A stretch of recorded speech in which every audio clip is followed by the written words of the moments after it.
Have you ever played Monopoly where when you stop playing the game, you're given a bunch of Monopoly money and you spend that money and you use that money to play the game? And when the game's over, regardless of what happens in the game, you didn't really lose anything. You didn't really lose any of your own money. And it's almost like having access to a casino where they pay you to play. And at the end of the day, they give you back all the money that you spent and you get to keep the winnings. Now, if you were playing life like that, what would that be like? If you were running a business or making a difference in the world that you'd like in that way, where you were playing with the house money and there was no chance of you failing or losing, chances are you'd play pretty full out and pretty fearless. Not just because you would have really nothing at stake, nothing personal at stake, but also you'd be a little detached from the outcome because not only do things, turn out the way they do, not really how we want them to turn out, but it wouldn't really matter. Sometimes you'd win, sometimes you'd lose, and that's really what would make it a game. That's what would make the game interesting, worth playing. Now, when you talk to, CEOs of $100 million companies, and I introduce this concept, they say, well, my business is not a game, or a doctor or a lawyer, right? That there are real consequences to their successes and failures. But when I ask them, like, would you make better decisions or worse decisions from that stress-free way of playing with the house money? Every single person agrees that they do better with the house money than their own. And the truth is that our minds, our brains are just designed to work better without the stress. But the reason why this appears to be an unrealistic scenario to use to play the game of life is because of a fundamental misunderstanding, which is that getting what we want is what makes us happy.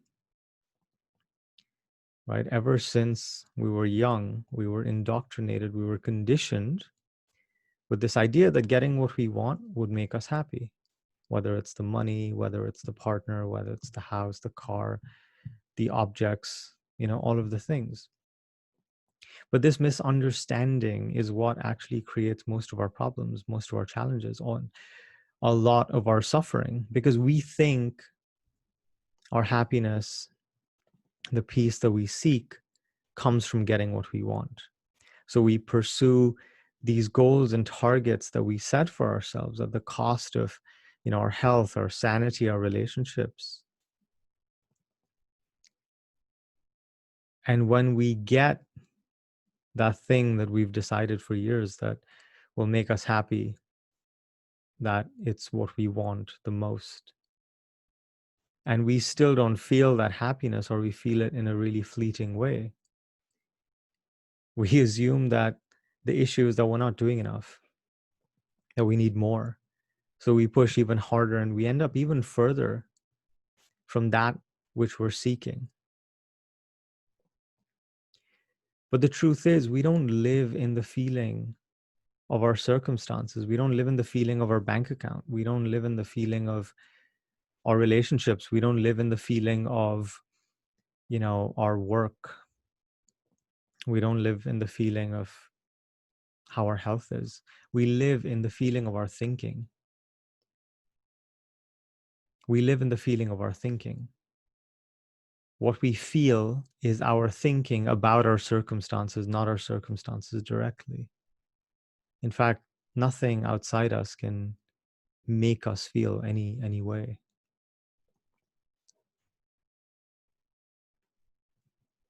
Think about that. We live in the feeling of our thinking. And our thinking, it goes on a roller coaster ride every single day. Right? On average, we have about 60 to 70,000 thoughts. And these thoughts vary quite drastically. In the morning, you can feel like you're on top of the world, and by afternoon, you could hit rock bottom, and by evening, you could be back soaring. But what's actually changed? Nothing. Likely in the course of that day, you're still the same person. You still look more or less the same. But what fluctuates is how you feel. And that fluctuates because the real variable here is your thinking, your thoughts, because that's how we experience reality. That's how we experience reality, especially when we're really identified with thought. Because when we're really identified with our thoughts, then we become our thoughts, right? We go from feeling hungry or having a thought that we are hungry to I am hungry, to being hunger, right? But in the background of that constant stream of thinking is the unchanging awareness that holds all of us, our entire experience. And that is who we are. We are the space in which this thinking arises. So the realization that everything that we're pursuing, the success, the money, the love, the body, that's literally just a thought. And there's nothing we need to achieve in order to get the feeling that we're looking for, because all we're looking for with this idea that we need millions of dollars is that feeling of safety, is that feeling of security. All we're looking for with, the dream partner, the dream relationship, is that feeling of being cared for, of being loved, of being supported. Ultimately in life, the only thing we're really pursuing is the feeling. And you can have that feeling right now, because the brain can't really distinguish between the real and the imagined.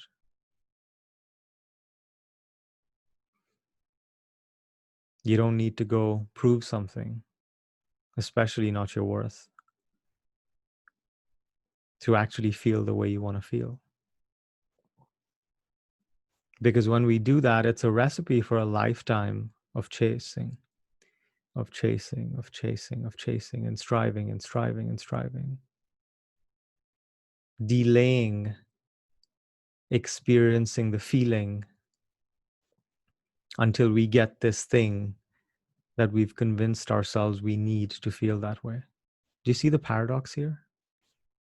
Think about how liberating it is to see that living in this constant state of stress is not an inevitable side effect of an incredible life, a prolific life. And in fact, it's actually counterproductive to pretty much anything and everything you want to do, not just your state right now. When you realize that how you feel, your state of mind literally comes from your thinking, not your circumstances, a little bit of space opens up. Because you now see that things on the outside can't affect you. which means you don't have to react to them. You don't have to constantly be trying to change the variables all around you to feel a certain way. So you can feel that clarity, you can feel that confidence, you can feel that focus, you can feel that peace and well-being, regardless of what's happening around you. So what would it be like for you to play the game of life with that same degree of fearlessness and freedom, as if you're playing with house money? And everything you seek, the well-being, the joy, the peace, is already yours to keep. It's yours right now. You were born with it. You are it. And the only thing that can rob you of that is a thought that suggests otherwise.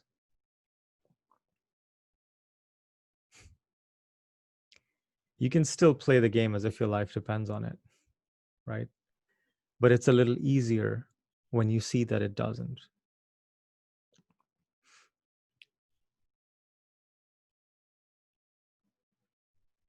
What if the only thing you needed to do was wake up from this illusion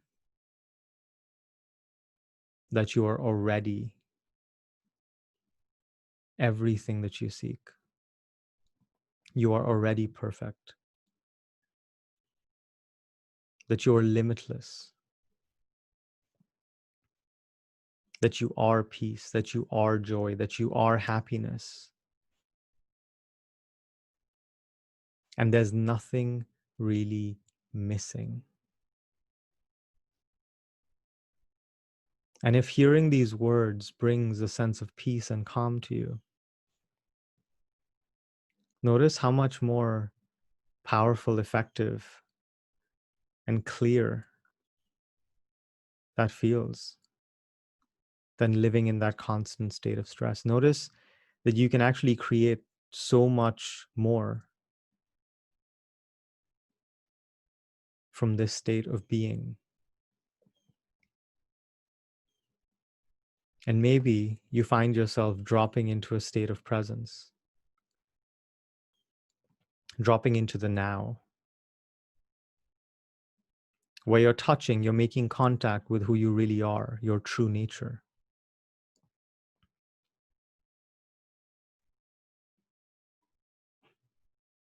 And notice that if you just allow that awareness to soften, to relax, you can rest in the now. You can rest as that peace. You can rest as this timeless, eternal sense of bliss, as the container that is the space that holds your entire experience.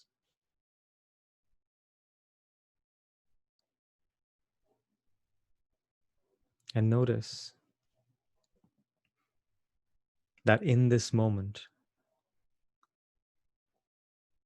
you are complete. There is nothing missing.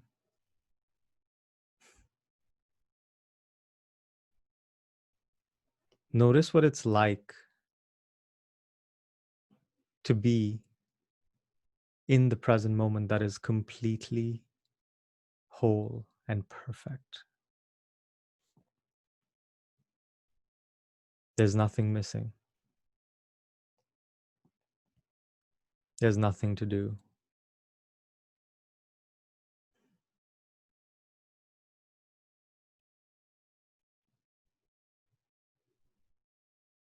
What would it be like if you spent the rest of today living from this place, living from this state of peace, living from this state of clarity?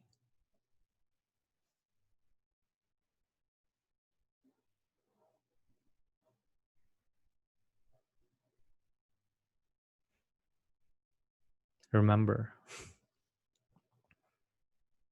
that which you seek is not just seeking you, but that is who you are.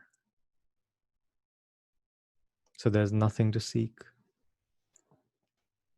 There is nowhere to go.